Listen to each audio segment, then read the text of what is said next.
기도하겠습니다. 주님, 이곳에 말씀의 영으로 찾아와 주시옵소서. 저희 심령 가운데 주의 음성을 허락하시고 주의 뜻을 깨달아 알미 있게 하여 주시옵소서.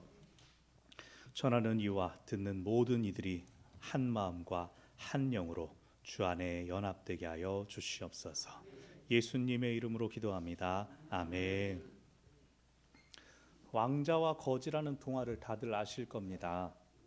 왕궁에서의 생활에 질리고 바깥 생활이 너무나 궁금했던 왕자가 어느 날 우연히 자기랑 똑같이 생긴 거지 소년을 만나게 되죠. 너 나랑 바꿔 살아보자. 옷만 서로 바꿔 입으면 서로의 삶을 경험해 볼 수 있을 것이라고 생각했습니다. 네가 답답한 이 왕궁에서 왕자 역할을 하고 있어라.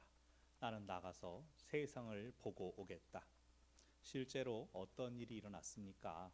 얼굴은 똑같지만 일반적인 평상시의 생활을 전혀 경험해 보지 못한 거지가 왕궁에서의 삶을 잘 살 수 있을 리가 없습니다.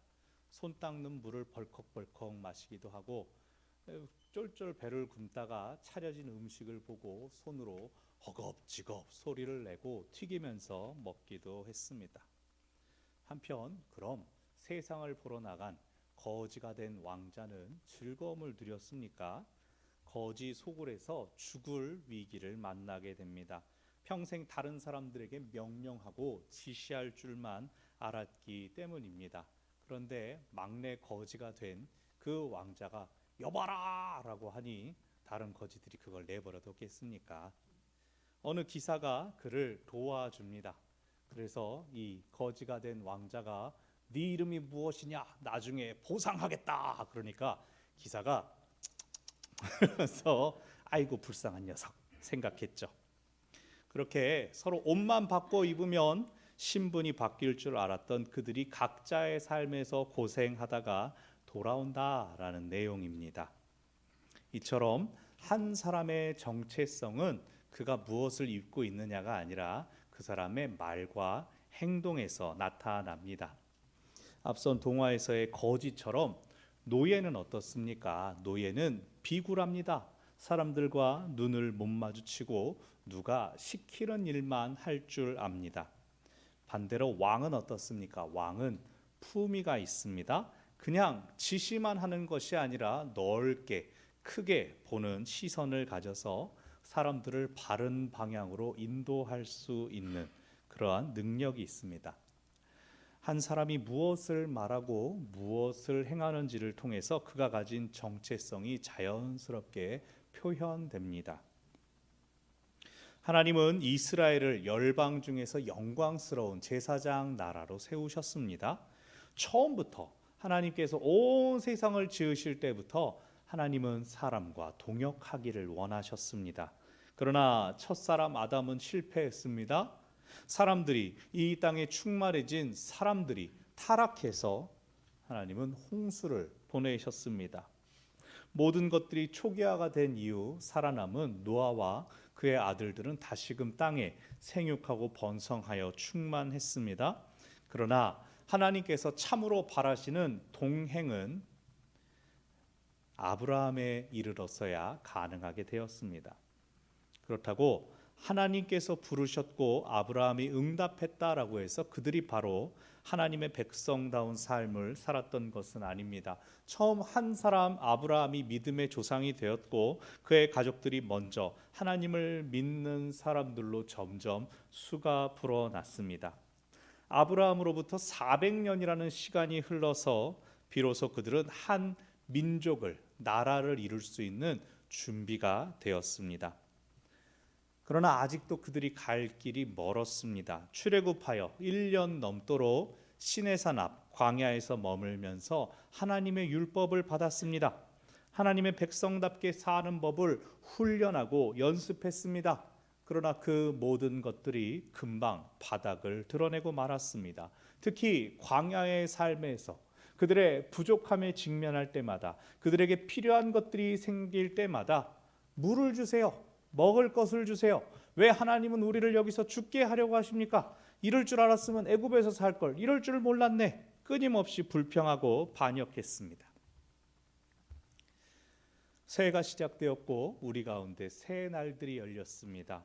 우리 교회는 새로운 시대를 향한 발걸음을 출발했습니다. 제가 청빙 지원하면서 생각했던 것 중 하나로 교회의 모든 성도들이 작년부터 아이들에 이르기까지 항상 한 본문들을 함께 묵상하고 나눌 수 있으면 좋겠다. 가족들이 부모가 오늘 들은 말씀 무엇이니? 라고 이야기를 할 때 부모와 자녀가 서로 딴 얘기를 하는 것이 아니라 나는 이 이야기를 들었어요. 오늘 말씀을 이렇게 받았어요. 라고 공유할 수 있으면 좋겠다라고 생각하여서 올해 매일 성경 본문을 통한 이 공과를 통합해 나가는 과정에 있습니다. 유치부와 아동부가 각각 연령대에 맞는 교재를 설교 및 공과에 사용하도록 시작했습니다. 작년도 지금 매일 새벽은 시편 말씀을 묵상하고 있지만 주일 낮 예배 때에는 특별한 절기 외에는 매일 성경의 설교 본문을 맞추어 가려고 합니다. 그래서 오늘 민수기 3장을 살펴보고 있습니다. 1, 2월 동안 민수기와 또 마태복음을 집중적으로 묵상합니다. 특히 민수기를 통해 우리는 광야로 들어가서 실제로 하나님의 백성으로 살게 되는 이스라엘, 부르심과 사명에 걸맞는 이스라엘 백성의 행동 양식이 무엇인가를 봅니다. 그러면서 그리스도를 주로 고백하는 믿는 사람으로, 신앙인으로, 그리스도의 제자로 부름받은 우리는 그 말씀을 어떻게 적용해야 되는지를 살펴볼 것입니다. 특히 오늘 본문은 하나님께서 성별하신 제사장들 그리고 레위인들에 대한 내용입니다. 선택받은 자, 부름받은 자의 정체성과 함께 그럼 우리가 어떠한 말과 행동으로 그것을 드러낼 수 있을지 그것을 살펴보려 합니다. 첫 번째로 부름받은 이라면 사명의 무게를 감당해야 합니다. 이스라엘 민족이 하나님의 백성으로 언약 관계를 맺었습니다. 그러나 모두가 다 거룩하고 존귀한 직무를 요구받지는 않았습니다. 먼저 모세의 대언자 역할을 했던 아론이 첫 대제사장으로 하나님에 의해 세워졌습니다. 그리고 아론의 네 아들들이 아버지와 함께 기름 부음을 받고 자손 대대로 거룩하게 구별되어서 제사장 직분을 위임받았습니다. 그러나 오늘 본문에서 살펴본 것처럼 장자 나답과 또 차남 아비후는 직무에 소홀하여서 목숨을 잃었습니다. 그들은 평소에도 행실이 나빴으며 하나님께 드리는 불을 함부로 다루다가 죽임을 당했는데 그들의 죽음을 소개한 후에 이어지는 하나님의 말씀은 얘들아 제사 드릴 때 포도주 마시지 말라라는 당부가 나옵니다. 당시에 우리가 잘 아는 것처럼 물 대신 마시는 음료가 그냥 포도주였습니다. 그러나 제사장은 조금도 취해서는 안 된다라고 하나님께서 말씀하십니다. 오늘날 추측하기로 나답과 아비후가 왜 다른 불을 드렸을까? 아버지 무서운 줄 모르고 왜 그랬을까? 아마 술에 취해서 판단력이 흐려진 상태에서 제사를 소홀히 여긴 것이 아니었겠는가라고 추측합니다. 그런데 제사장 직무는 제정신을 가지고도 온전히 섬기려면 많은 집중력을 요구합니다. 대제사장은 모세를 제외한 모든 인간의 대표자이자 중재자로서 하나님께 나아갑니다. 특별히 대제사장의 복식은 화려한 옷을 입고 또 가슴에도 보석과 금장식을 답니다. 머리에도 이마에도 이 판을 붙입니다. 여호와께 성결이라고 새겨져 있는 옷에도 화려한 방울들이 달려져 있어서 대제사장이 걸어갈 때는 번쩍번쩍 반짝반짝 빛나며 딸랑딸랑 귀한 방울 소리가 납니다. 화려함의 극치라고 할 수 있습니다. 그 모든 화려함은 대제사장이니까 그에 맞는 걸맞는 대우 이런 것이 아니라 그 사람의 영광스러운 모습을 보면서 하나님의 임재가 어떠한 것인지를 백성들이 생각하게 하려는 의도가 있습니다. 한편 대제사장이 지극히 거룩한 곳 지성소에 들어가기 위해서 1년에 한 번 나아가기 위해서 그는 모든 부정한 것들을 멀리하며 장례식에도 참석할 수가 없습니다. 그렇지 못할 경우, 그가 정결함을 갖추지 못했을 경우에는 하나님 앞에 죽임을 당한다라고 했습니다. 여기서 그가 장례식에도 못 들어간다라는 것은 그저 조문을 못하는 정도가 아니라 부모, 가족의 장례조차 그가 치를 수 없다는 것을 의미합니다. 즉 영광스러운 직분과 특권만큼이나 생명을 건 순종과 책임이 요구된다는 의미입니다. 사랑하는 여러분, 우리의 신앙생활도 마찬가지입니다. 우리는 값싼 은혜로 구원받은 사람들이 아닙니다.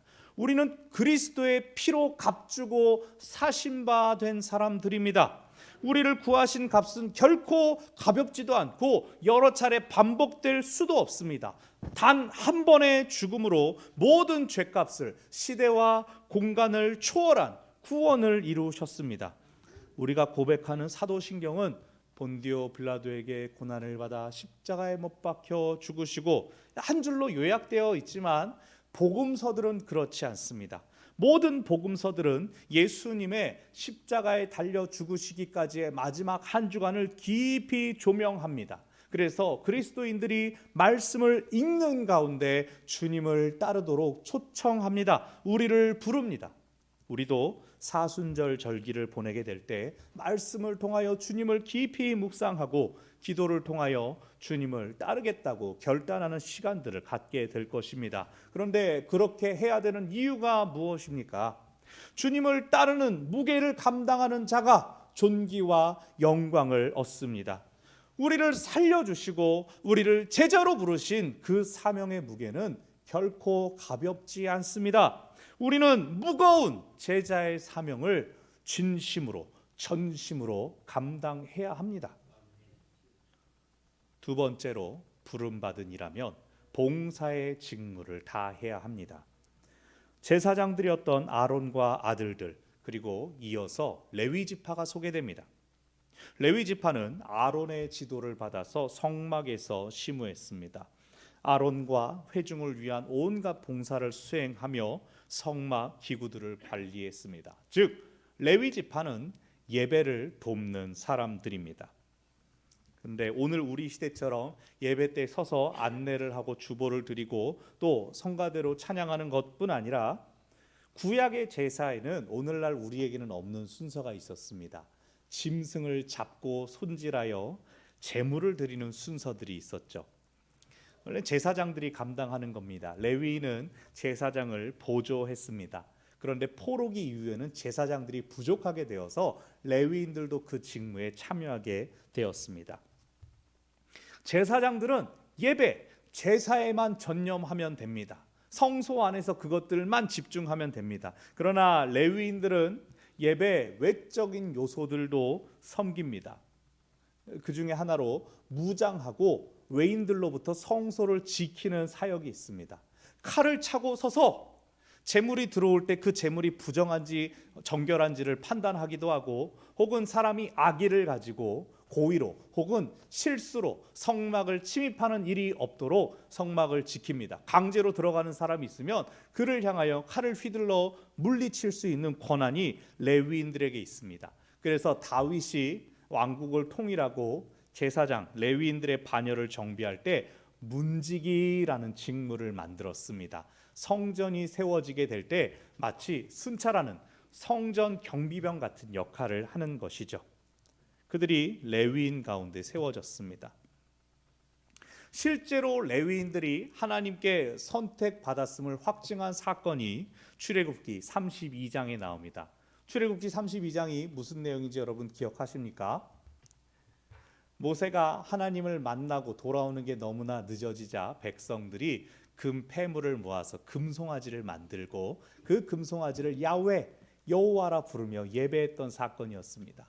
모세가 분노하여서 백성들을 벌하기 위해서 너희들 가운데 하나님의 편에 설 자는 내게로 나오라 라고 했을 때 레위 지파가 나왔습니다. 그 나온 레위 지파에게 모세가 명령한 것은 진영 이쪽 끝에서 저쪽 끝까지 가면서 형제든 친구든 잘못한 사람들을 처형해라 라고 요구했습니다. 그랬을 때 그 레위인들이 그날에 3,000명을 사형시켰습니다. 오늘날 우리의 생각으로는 이해가 안 되는 고대 근동의 일이었지만 이들이 보여준 것은 이 레위 사람들은 어떠한 인간적인 관계보다도 하나님과의 관계를 우선시했다라는 것을 보여줍니다. 그들의 직무는 성소와 제사를 위한 봉사의 일이었지만 그들은 사람을 보지 않았습니다. 그들은 하나님을 위하여 봉사했습니다. 제가 지난 연말에 오후 찬양 예배 때 새가족분들이 오시게 될 때 양육 과정을 가지고 설교하면서 교회가 반드시 해야 할 5가지 본질적인 사역을 소개했는데 생각나실까요? 여러분이 까먹으셔야 제가 한 번 더 하죠. 자, 첫 번째로 우리는 예배합니다. 그리고 교육합니다. 이 교육은 아이들만, 교육부서만이 아니라 우리가 성경에 대해 배우는 게 다 교육이죠. 그리고 성도의 교제가 있습니다. 교제가 있고 선교, 전도가 있습니다. 5번째가 뭘까요? 5번째가 바로 봉사입니다. 여러분, 예배만 잘 드린다고 해서 성도가 아닙니다. 교육이 있어야 되고 교제와 선교와 봉사가 있어야 됩니다. 그걸 다 잘하지는 않는다 하더라도 어느 정도의 균형과 노력들이 담겨져 있습니다. 거룩한 공동체가 활력 있게 돌아가고 이 세상에서 구별된 모습을 지킬 수 있도록 우리 각자가 할 수 있는 것으로 주님의 몸된 교회를 섬기는 것들이 필요합니다. 그런데 이렇게 생각하는 분도 계실 것입니다. 아니, 모두가 다 봉사한다면 우리가 너무 지치는 거 아닌가? 세상에서 힘들고 애쓰고 수고하다가 일주일에 한 번 와서 예배 드릴 때만큼은 편안하게 우리의 몸과 마음이 안식을 누려야 하지 않는가? 이 요즘 시대에 봉사해야 됩니다. 교회 일 해야 됩니다. 이거 좀 너무 옛날 얘기 아닌가? 그 말씀도 맞습니다. 그래서 3번째가 중요한 것입니다.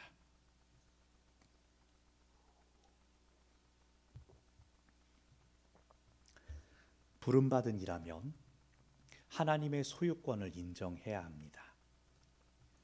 레위인은 이스라엘 모든 민족을 대표하여 초태생, 처음 난 사람으로 드려진 하나님의 소유입니다.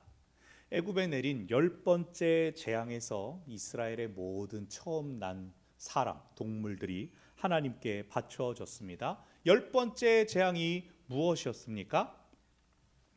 애굽의 장자, 처음 난 것들, 사람과 짐승을 막론하고 모두 죽임을 당했습니다. 그것이 인간의 관점에서는 생명을 빼앗긴 무서운 죽음의 사건이었지만 정확하게는 하나님께서 당신의 것을 취하여 가셨던 사건입니다. 애굽의 바로가 내가 이스라엘 민족 너희들의 목숨줄을 쥐고 있다, 자신이 생사 여탈권을 가지고 있다라고 주장하면서 교만하자 하나님께서 생명은 내 것이다, 당신의 소유권을 드러내셨던 그 재앙이었습니다. 이스라엘은 어떻게 그 죽음의 신을 피했습니까? 어린 양을 잡아서 그 피를 문설주와 인방에 발랐습니다. 그래서 죽음의 신이 그것을 보고 넘어갔습니다. 패스오버, 유월절을 지키는 것이죠. 어린 양으로 상징되는 장자를 위한 대속적인 죽음, 대신 드려짐, 이것이 레위인들을 통해 이루어졌습니다. 하나님은 이스라엘의 장자들을 살리신 대신 그들을 하나님의 일을 하도록 부르시는 것이 아니라 대신 레위인들을 당신의 것으로 취하셨습니다.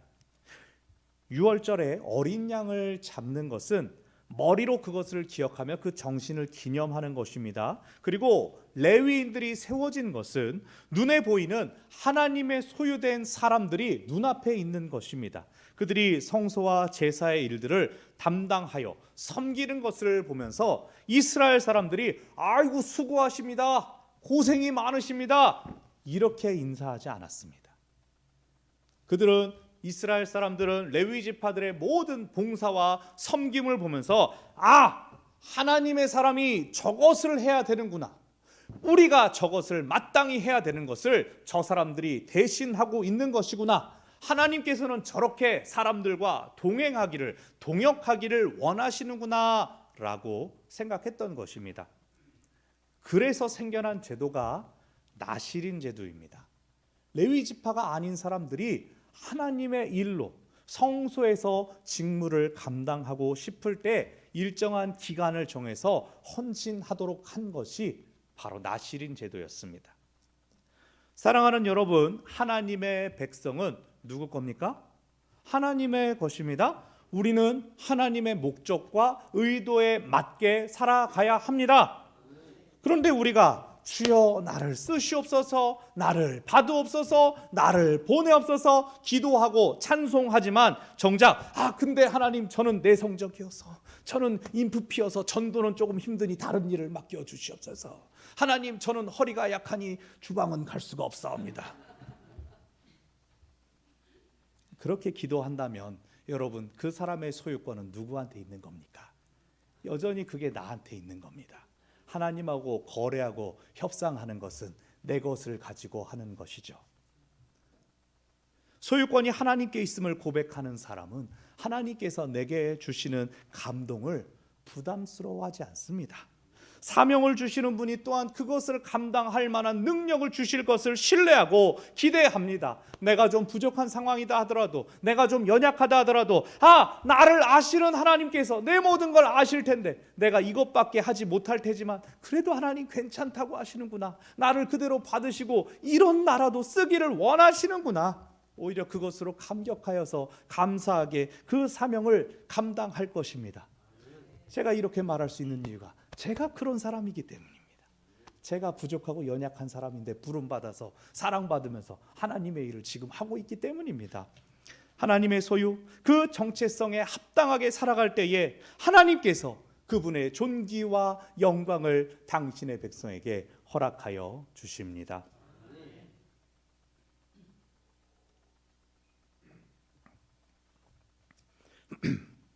제가 부임 초기에 이런 말씀을 드린 적이 있습니다.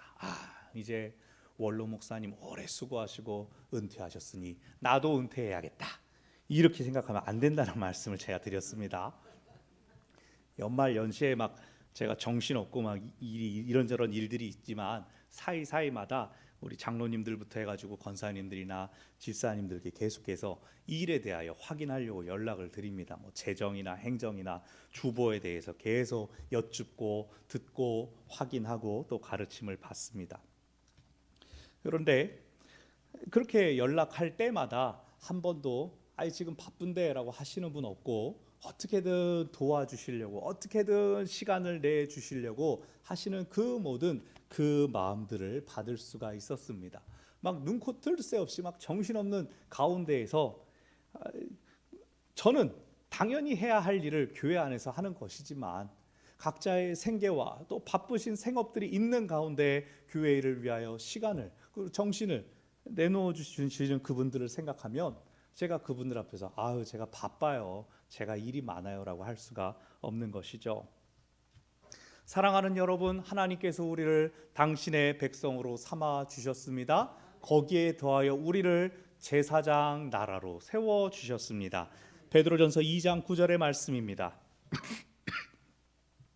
그러나 너희는 택하신 족속이요 왕 같은 제사장들이요 거룩한 나라요 그의 소유가 된 백성이니 이는 너희를 어두운 데서 불러내어 그의 기이한 빛에 들어가게 하신 이의 아름다운 덕을 선포하게 하려 하심이라.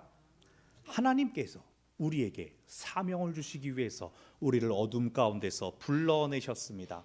여러분, 우리가 받은 은혜의 값을 매길 수가 있습니까? 그럴 수 없습니다. 내가 받은 은혜는 한 6달짜리 봉사, 70살까지의 봉사, 그렇게 말할 수 없습니다. 은혜를 받은 사람, 은혜를 받았음을 안다면 그것을 흘려보내주면서 계속해서 살아가야 합니다. 우리는 하나님의 아름다운 덕을 선포하는 사람들입니다. 우리의 삶이 거룩한 영적 제물이 되어서 우리를 보는 사람들로 하여금 하나님을 떠올리게 하는, 예수님을 떠올리게 하는 그러한 사람들로 우리가 부름받고 그렇게 살아가야 합니다. 우리는 이 세상으로부터 결코 분리되지 않고 이 세상 속에서 사람들을 위하여 기도하고 사람들을 위로하고 사람들을 살리는 사명이 있습니다. 그러자고, 그렇게 하자고 하나님께서 우리를 살리셨습니다. 하나님께서 나랑 같이 그 일을 하자. 내가 너와 그 일을 하기를 원한다. 그래서 우리를 사랑하셨습니다. 그래서 우리를 부르셨습니다. 하나님의 사랑받는 자, 하나님의 동역자, 그것이 우리의 정체성입니다. 그런데 우리가 하나님을 모르는 것처럼 살 수가 있겠습니까? 하나님 수고하시라고 그렇게 말할 수가 있겠습니까? 다시 말해서 여러분, 우리 말과 행동에서 하나님께서 베풀어 주신 은혜, 하나님의 사랑받는 자의 정체성이 흘러나오고 있습니까? 우리는 어둠에서 부름받아 빛으로 인도되어 빛의 자녀가 되었습니다. 우리의 사명은 아직도 어둠 속에 있는 사람들에게 빛을 비추어주고 그들을 빛으로 인도하는 것입니다. 주님께서 빛이십니다. 우리는 반짝반짝 주님을 반사하기만 하면 됩니다. 그들에게 빛이 비칠 수 있도록 우리의 몸을, 시선을 그들을 향하여 돌리기만 하면 됩니다. 우리는 그런 일을 하라고 부름받은 하나님 나라 제사장들입니다. 말씀을 정리합니다. 우리의 존귀와 영광은 하나님께로부터 옵니다. 존귀와 영광을 누리기 원한다면 그 근원이 되시는 하나님께 우리의 소유권을 기꺼이 올려드리기 바랍니다. 하나님은 우리를 당신의 수족처럼 부리시기를 원합니다. 그러나 하나님의 손은 어둠에 있는 사람들을 살리는 생명의 손입니다. 하나님의 발은 어둠을 향하여 기꺼이 나아가는 용기의 발입니다. 무엇보다도 그 손과 발에는 그 사랑을 위하여, 사랑하기 위하여 내주었던 흔적, 못자국들이 남아 있습니다. 그렇게 사랑하신 주님께서 우리를 여전히 사랑하시며 함께 가자고 말씀하십니다. 누가 주님과 함께 가겠습니까? 누가 주님처럼 사랑하고 섬기겠습니까? 하나님의 소유인 우리가 하겠습니다. 기도하겠습니다. 하나님, 우리는 하나님의 것입니다. 하나님께서 불러주신 거룩한 나라요, 제사장 나라입니다. 우리를 어둠 가운데서 불러내어 빛을 비추는 사명을 감당하게 하시는 주님, 다시금 저희의 삶을 되돌아보며 우리가 하나님의 것으로 쓰임받고 있는지를 생각해 봅니다. 주여, 저희를 받아주시옵소서. 저희 삶에서 참으로 주님의 소유권을 인정함이 있게 하여 주시고 저희의 삶이 하나님께 사랑받는 자의 정체성을 드러내는 것 되게 하여 주시옵소서. 주님의 크신 사랑으로 저희를 붙잡아 주장하여 주시고 그 가운데 나의 주권을, 나의 소유권을 기꺼이 하나님께 맡겨드리는 저희들이 되게